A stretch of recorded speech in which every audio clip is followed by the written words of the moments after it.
Lorsque la vieille dame et quittèrent l'église, le soldat blessé s'écria: Quel magnifique soulier de balle! À ces mots, l'enfant esquissa sur le champ quelques petits pas.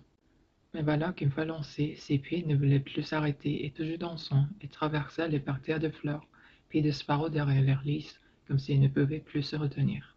Et enchaîna Gavotte et Sardasse, puis traversa la route et s'éloigna en passant par les prés et par les champs. Le cocher de la vieille dame bondit de son siège et se lança à sa poursuite.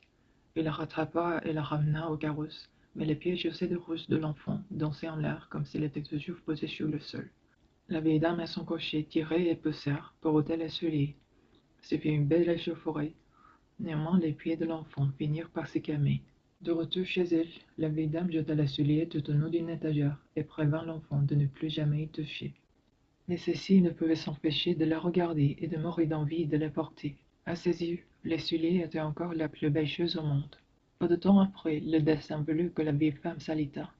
Dès que la médecin fut partie, l'enfant se glissa dans la pièce où l'on gardait les souliers rouges. Elle jeta un coup d'œil tout au long de l'étagère, puis son regard s'y attarda, et se chargea bientôt d'un désir si intense qu'il prit les souliers et les chaussa, n'y voyant pas de mal.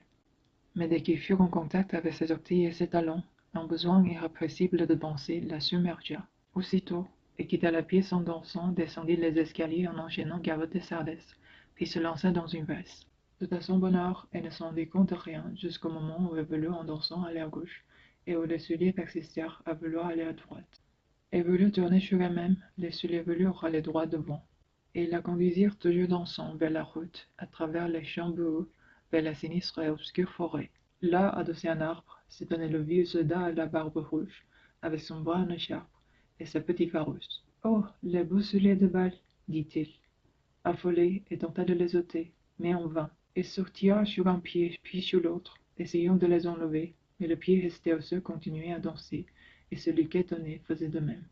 Il dansa donc, encore et encore.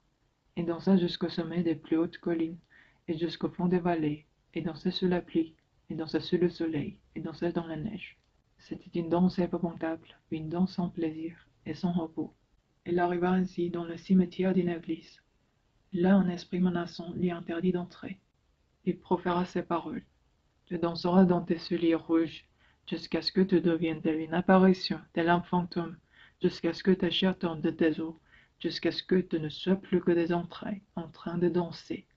Tu iras en dansant d'un village à l'autre, et tu frapperas à chaque porte par 3 fois. Et quand on t'ouvrira, les gens en te voyant craindront de suivre le même sort que toi. Dansez, rouge soulier, danse, tu vas danser. L'enfant demanda grâce, mais ses souliers l'entraînèrent. Et dansa sur la bruyère, en dansant elle franchit ruisseaux et haies, en dansant elle continua sa route jusqu'à ce qu'elle arrivât à son ancienne demeure. On y pleurait la vieille dame qui l'avait recueillie et qui venait de mourir.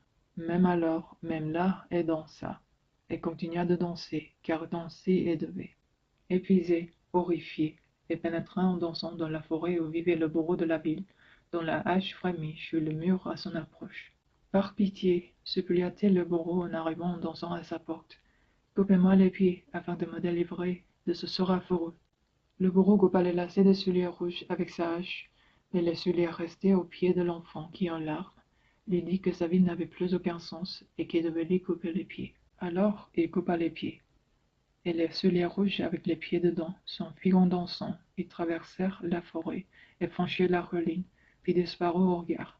L'enfant était désormais une pauvre infirme qui devait faire son chemin dans le monde en servant de domestique aux autres. Et jamais, plus jamais, il ne souhaita avoir des souliers rouges.